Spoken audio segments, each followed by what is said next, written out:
Halo semuanya, kita kembali pada baris dan deret.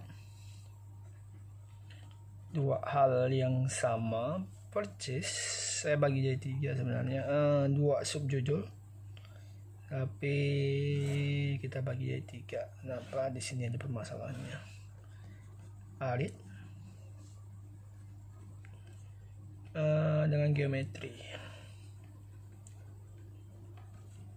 hingga, geometri tak hingga. Oke, apa bedanya dua ini? Jelas aritmatika itu adalah data yang kalau kita bariskan atau kita urutkan, dia punya pola. Polanya itu adalah menambah atau berkurang. Jadi kalau 3 tambah 4 jadi 7, nextnya harus tambah 4 lagi biar 11, biar 15, dan seterusnya. Kalau berkurang 5, 3 ya harus jadi min 2, harus jadi min 7, dan seterusnya. Atau kita kaitkan dengan yang lebih gampang, ada tambah kurang kalau ini kali dengan bagi. Biasanya tambah kurang ini 3 dan min 5 ini kita sebut dengan selisih, atau kita sebut dengan B, di mana kita bisa dapat dari data kedua kita kurangi data 1, yang penting selisih 1. Kalau mau data 5 ya kita kurangi data 4, kalau data 100 ya kita kurangi dengan data 99, di mana setiap ini punya data pertama yang kita sebut dengan data pertama, itu kita sebut dengan A. Nah, diambil dari bahasa Inggris bahwa setiap suku itu namanya union, maka lambangnya bukan S tapi U. U keberapa? Nah, rumusnya itu akan menjadi A tambah N min 1 kali B.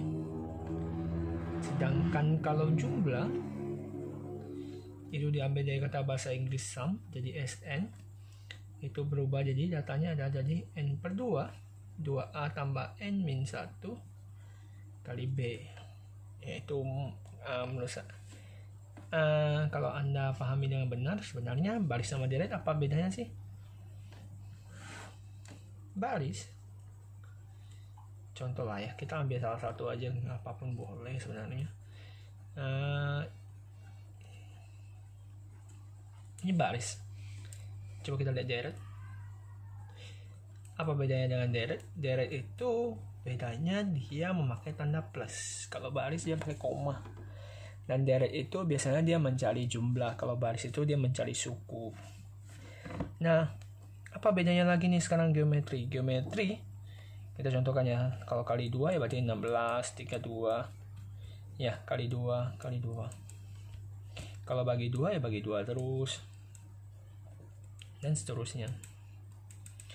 Nah, biasanya kita akan sebut dengan rasio. Kelipatan dan kelipatan ini kita sebut dengan rasio, atau kita lambangkan dengan R atau kelipatan. Nah, di mana dia juga punya A yang menyebabkan dia rumusnya itu jadi A pakai R min 1. Nah, sedangkan SN itu ada dua rumus.